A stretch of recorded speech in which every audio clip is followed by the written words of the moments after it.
Exodus chapter 20, and I'm going to start reading at verse 1.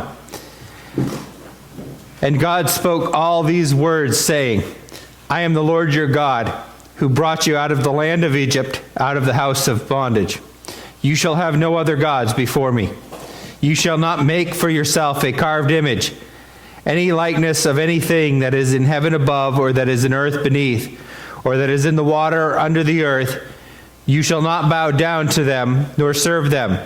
For I, the Lord your God, am a jealous God, visiting the iniquity of the fathers upon the children, to the third and fourth generations of those who hate me, but showing mercy to thousands, to those who love me and keep my commandments. You shall not take the name of the Lord your God in vain, for the Lord will not hold him guiltless who takes his name in vain. Remember the Sabbath day to keep it holy. 6 days you shall labor and do all your work, but the seventh day is the Sabbath of the Lord your God. In it you shall do no work, you nor your son, nor your daughter, nor your male servant, nor your female servant, nor your cattle, nor your stranger who is within your gates. For in 6 days the Lord made the heavens and the earth, the sea, and all that is in them, and rested the seventh day. Therefore the Lord blessed the Sabbath day and hallowed it. Honor your father and mother, that your days may be long upon the land the Lord your God is giving you. You shall not murder. You shall not commit adultery. You shall not steal. You shall not bear false witness against your neighbor. You shall not covet your neighbor's house. You shall not covet your neighbor's wife, nor his male servant, nor his female servant, nor his ox, nor his donkey, nor anything that is your neighbor's. You may be seated.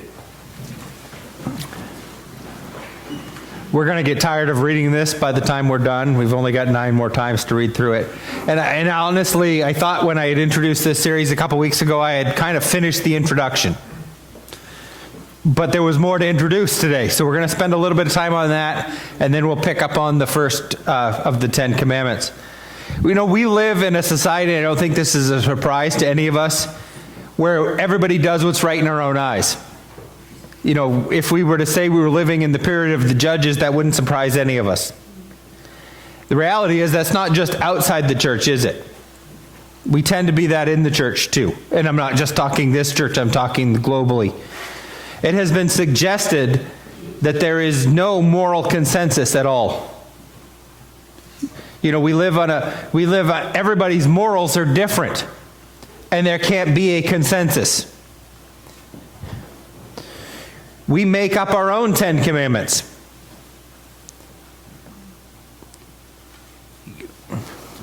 How about Robin Hood? You know, that's not even new, is it? What did Robin Hood do? Stole from those who don't need it, in essence, right? I know is that right? No. How many of us love that movie or the story? Right? As a culture, we have, maybe use the word, heroized Robin Hood. That doesn't follow the 10 Commandments. We live in a culture of moral relativism. What's good for you may not be good for you, right? Good for me. The problem is our law conflicts with God's law.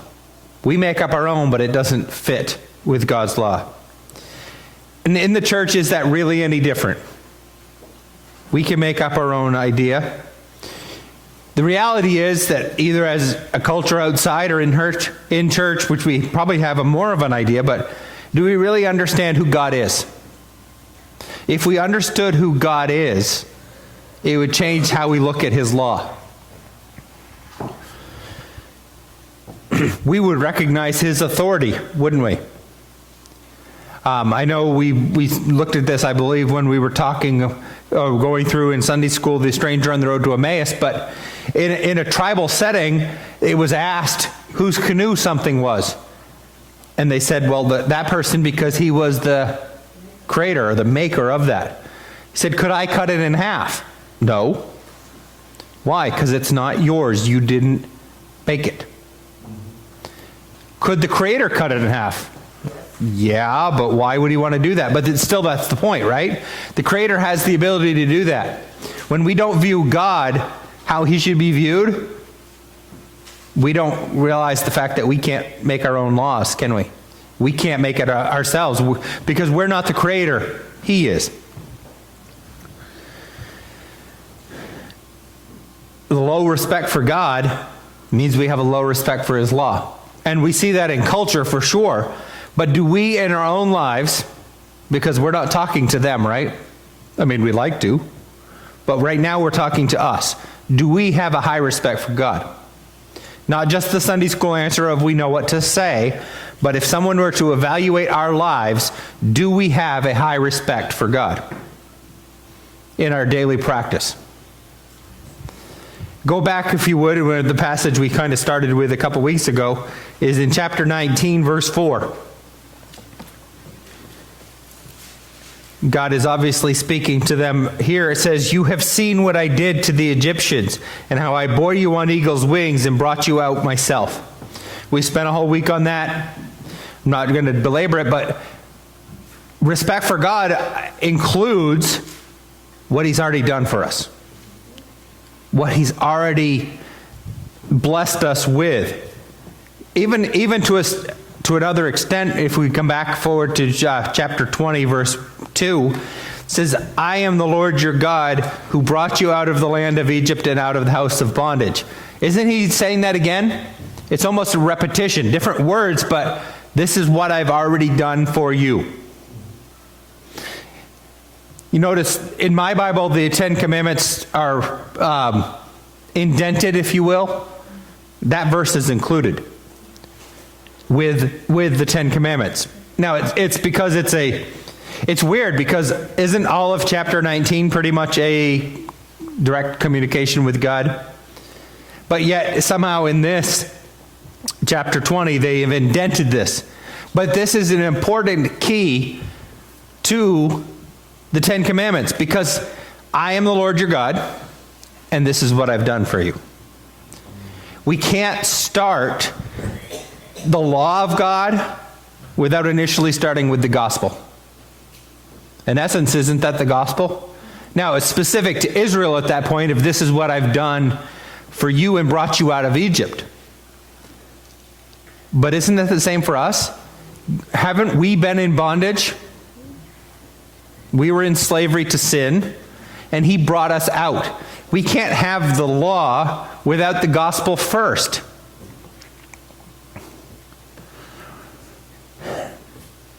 It's important that we remember what he's already done for us.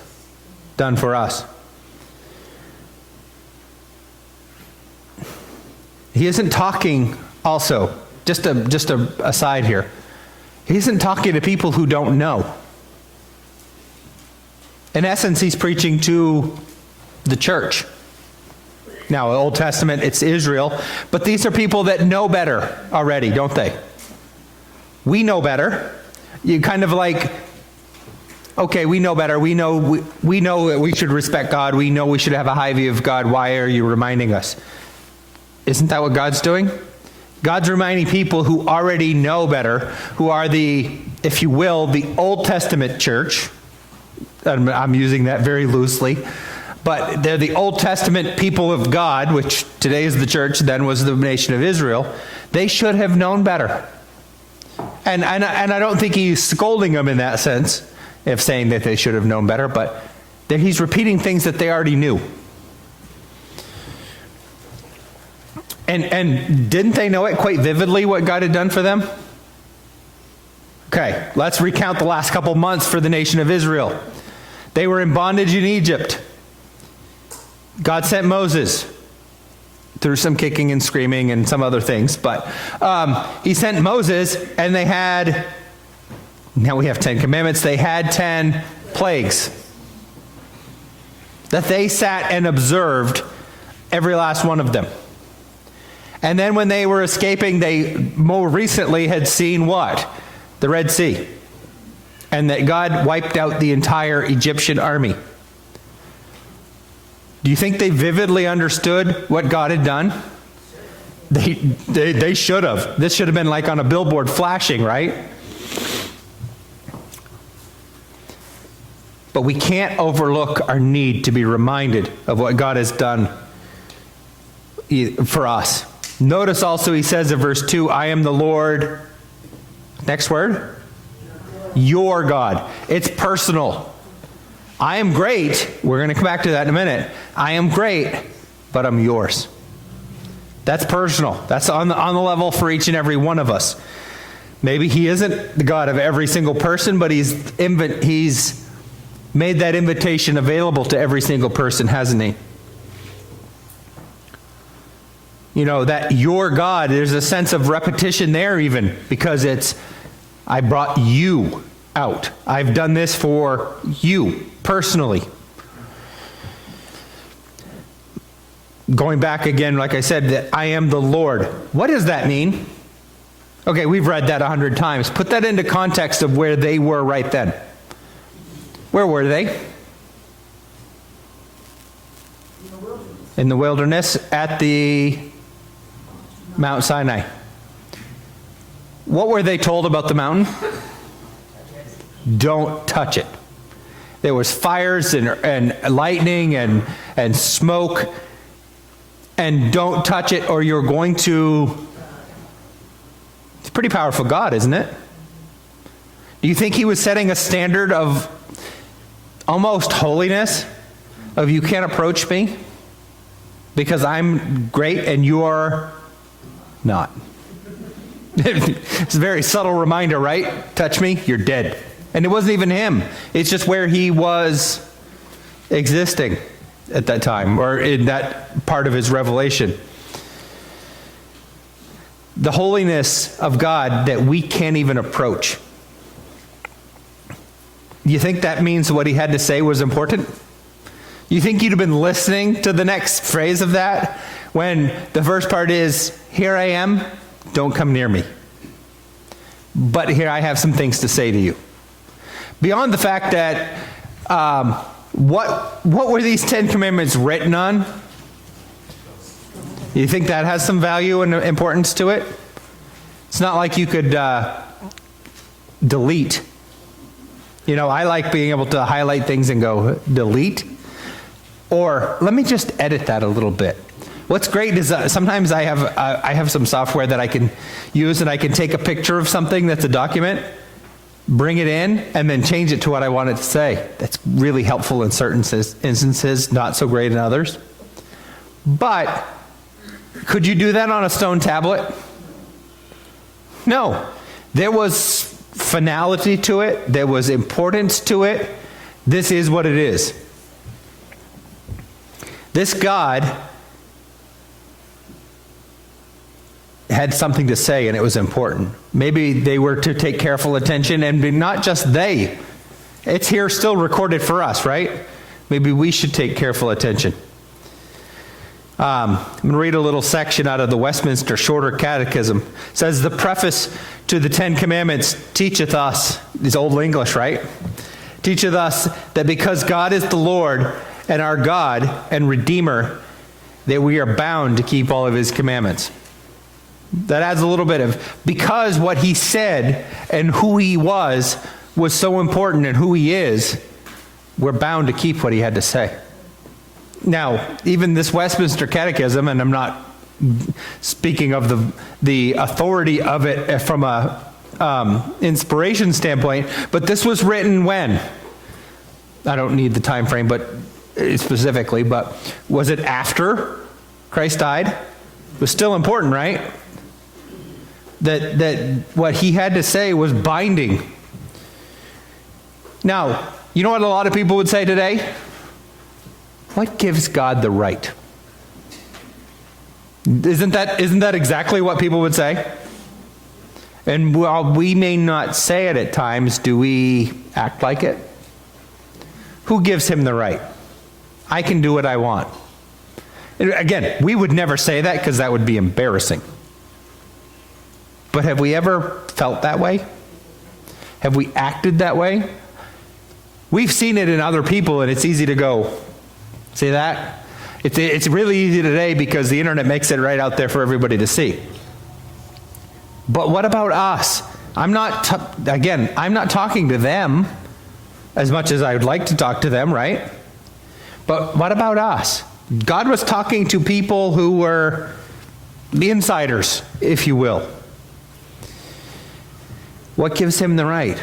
Well, he's above all.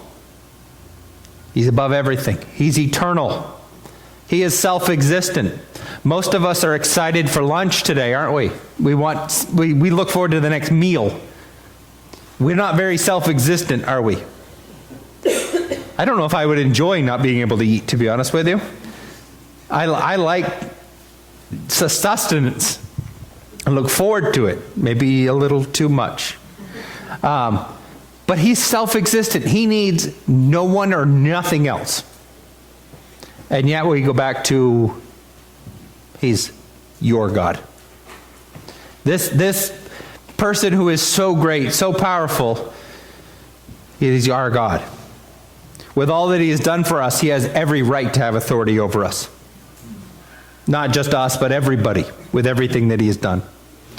In reality, like I mentioned before, the law here starts with the gospel. They had been in bondage, now they were free. Freedom comes before the law.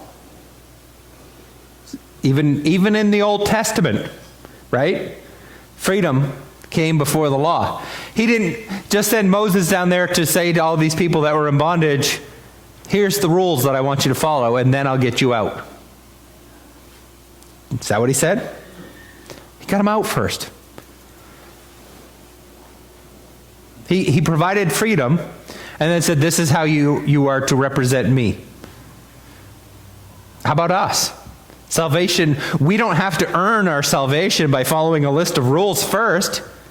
If we had to clean up our lives and get ready to clean up our lives so that Jesus could save us, guess where we'd be?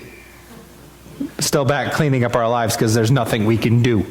We're powerless to do that.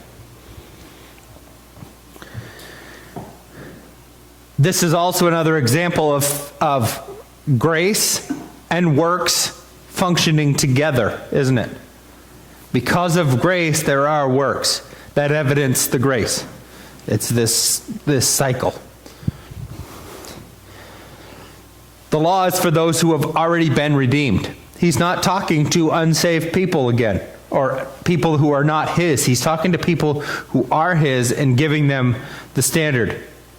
And then they were commanded to continue this model of, I'm just going to read for the sake of time, but from Deuteronomy chapter 6, verses 20 to 24.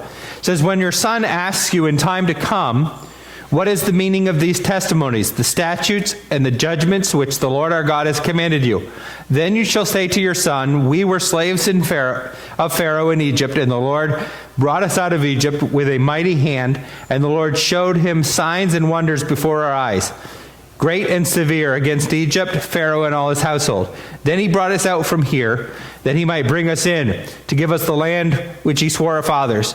And the Lord God commanded us to observe all these statutes, to fear the Lord our God for our good always, that he might preserve us alive as it is this day. What does the command that they were then to repeat to their children? Starts off with what God did for them, and then because of that, the statutes. Grace leads to law. I mean, law isn't, here's the one thing. It's gospel, then law. Once we're free, we need to know what's next. If all they had to do was just live in freedom, what would that cause? Chaos. It would cause the moral relativism that we're dealing with today. People that are free to do whatever the world they want, right? They can do whatever. We need the direction that comes with the law. John, and as far as this goes forward, I'm still in an introduction, by the way. We haven't got to number 1. That's fun. What did Jesus say? If you love me, keep my commandments. This is not just Old Testament. This is New Testament. And this is why they're still important today. You know what they couldn't do then and they still can't do today? Save anybody. If we could obey them 100%, it could be valid, right? Jesus did. Jesus obeyed them. He didn't have the sin nature, right? But Jesus obeyed them 100%. The reality is, can we obey them 100%? No, it's impossible. We're born with that sin nature that causes us to do that. Psalms 143 verse 2, do not enter into judgment with your servant, for in your sight no one living is righteous. No one. The purpose of the law is a mirror to show us our need. I'm going to read a quote here. It's a little bit lengthier, by Donald Gray Barnhouse. It said, the law of God is like a mirror. The purpose is to reveal that your face is dirty. But the purpose of a mirror is not to wash your dirty face. When you look in a mirror and find that your face is dirty, you do not then reach for the mirror off the wall and attempt to rub it on your face as a cleansing agent. The purpose of the mirror is to drive you to the water. Wouldn't we all look funny if we walked around with a mirror rubbed up against our face trying to clean it? Isn't that what the Pharisees did?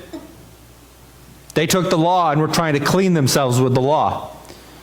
The point of the law was to show them that they needed something greater. Water was much more efficient for that process of cleaning their face, right? So is the gospel. So is what God already did. Hey, you know what? We made it to point number 1. Thank you, Bill. I forgot my remote today. The rule number 1, and I think as much as this is introduction, it talks about this, that we have no other gods before him. We have to look at the greatness of our God and how he's approaching these things.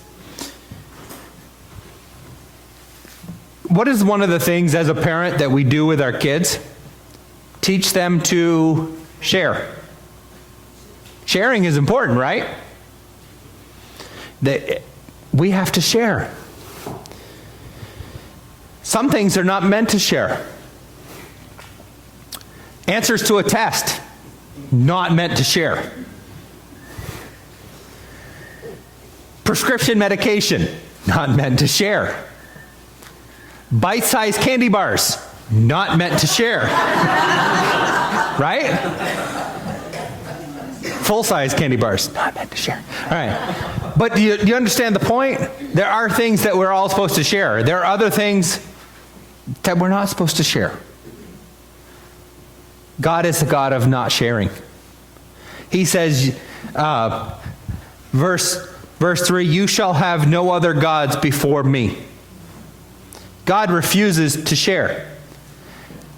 This loving, merciful, yet jealous God. And said, you shall have no other gods. I am the only one. There's an essence of saying, don't waste your time or mine with anything else. It's me. And he's right, as God always is, right? He's 100% right. I'm jealous. Don't have anything else. Now, keep in mind the context of this. Where had they just come from? Egypt was the greatest, if you will, at polytheism. Hundreds of gods. Hundreds of them. The new one invented all the time, right? And again, if you look back at the 10 Commandments, the major gods of Egypt, each one of them hit, and I don't have all the research to back that up right now, but each one of the 10 Commandments whacked away at one of those gods. But they had come from that. Egypt was the best of it. And despite the fact that we've talked about this before, when Israel went in, how many people were about there? 75? When they came out, there was somewhere between 1 million and 2 million. So God used it. You know what they also accumulated while they were there? An affinity for false gods. I'm going to read Ezekiel chapter 20, verses 7 and the first part of 8. Then I said to them, each of you throw away the abominations which are before his eyes, and do not defile yourselves with the idols of Egypt. I am the Lord your God. But they rebelled against me and would not obey me. They did not cast away all the abominations that were before their eyes, nor did they forsake the idols of Egypt. This is the God that is saying to them, get rid of this garbage that you brought with you. And he's saying, I'm the only one. So this people that went down there and clearly saw God's hand in Joseph's life, they came away 400 years later adopting all these gods. Not a surprise if we look at Israel's history, right? But aren't we prone to the same thing? This statement, though, that you are to have no other gods before me, was unprecedented. In a nation and in a world at that time, that there were many, many gods of other nations and whatnot, not one of them said, I'm the only one, and you have to have no other. They may have espoused how great they were, but none of these false gods, none of the false gods said, I'm the only one. They were fine. The doctrine of them, I guess you would say, the theology said that they were fine. But no other God required it. So if there are no others, why stay this? You know, Jesus says, if I'm the only one, sorry, mine's running 100 miles an hour. If I'm the only one, then why say you can't have any others? Right? If you went to the store today to get said candy bar, and all they had were payday bars, why would you say you can't have anything else? Because there's no other. Well, the reality is there are still other things that take our attention. Even though that all they have is payday bars, we'd still want a Snickers. Right? Even though they're not there, we'd still want it. False gods still have power over us. Galatians, Paul says this, but then, indeed, when you did not know God, you served those which by nature are not gods. You serve things that aren't gods because it still has power over us. Even though they're not real. God is the only God, that's true, but he has power. Now, just looking at the statement here, it says, you shall have no other gods before me. Now, is this just ranking? Like, as long as I'm number one, you can have whatever you want for 2 or 3? If you read it on the surface, isn't that kind of what it says? You can't have anybody above me, so as long as I'm number one, you're good. It's not what it says. In reality, it says, before my face. Don't bring any other gods, and so I can see them. Well, that's okay. God was contained to a throne room, right? You can have it other places. Where's God? Everywhere. So any other God you have is before his face. So basically, don't have one. Isn't that pretty straightforward? I mean, really, it's all or nothing with God. Isn't this just as much of a command of what to do as what not to do? Love me, don't love anything else. It's a both-sided command. Illustration for a second. Who messed up at this really badly in the Bible? Solomon. Despite his great wisdom, he was distracted by what? Women and other gods. And we could go through Ecclesiastes and we can look at all of the, vanity of vanity. All his vanity. He messed up at it. He got distracted. Even if you'd have asked Solomon that day who was God, he would have had the right answer, wouldn't he? But yet he got distracted. And what happened to Israel because of what happened to Solomon? God said, I'm going to split the kingdom. I'm taking it from your son. So all of that to say, so what? If the command is not to have other gods, so what does that mean for us? 2 questions. 1, what do we love? What do we love? Early theologian Origen said this: what one honors before all else, what before all things he admires and loves, this for him is God. What do we put before all else? Jesus brought this in the New Testament context in Matthew 22, verse 37. It says, Jesus said to him, you shall love the Lord your God with all your heart, with all your soul, and with all your mind. Same command in essence, isn't it? He calls this the greatest commandment. What do we love? What do we get excited about? If we love something, don't we get excited about it? What excites us? It can be our job, our career. It can be our hobbies. Today's the first day of football season. Could it be sports? Some of us, it can be sports, right? I'll own that one. It isn't, for all of us, it's different.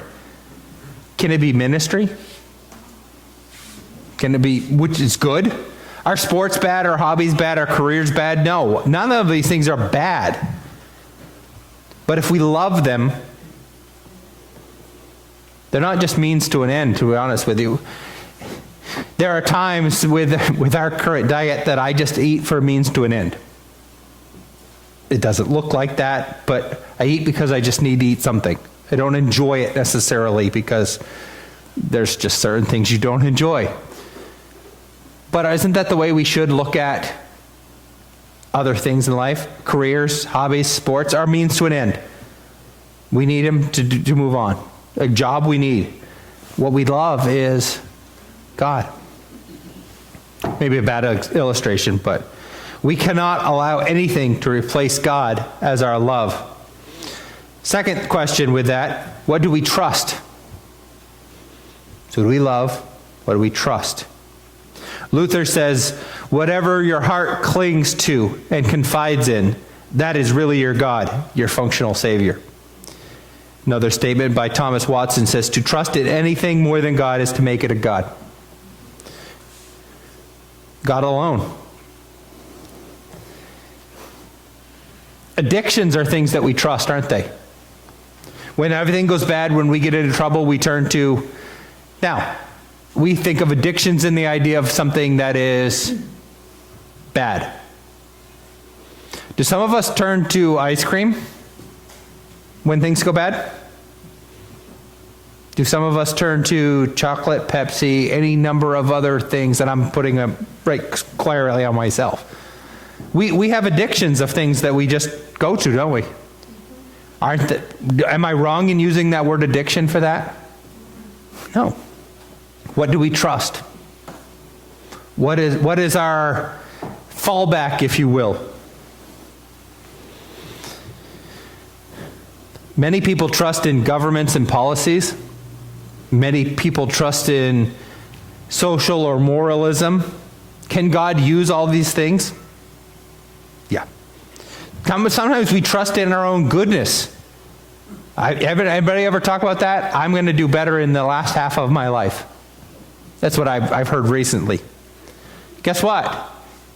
We can't do it. That whole mirror thing, we can't trust in our own goodness. There's nothing there to trust. Nothing should be trusted above God. Our confidence should be in Him. There is a great temptation for all of us to trust and love in many other things. The underlying motivator behind most, if not all of them, is what? Self. It's very individualistic. It's been said that America probably doesn't have 1, 2, or 10 religions. That America has millions of religions because everybody's religion is themselves. Isn't that probably more true? And I'm not just talking America, I'm talking it could be multiplied across the world. So what do? One, we fall passionately in love with God. We have to focus everything on Him through the person of Jesus Christ. God hasn't changed.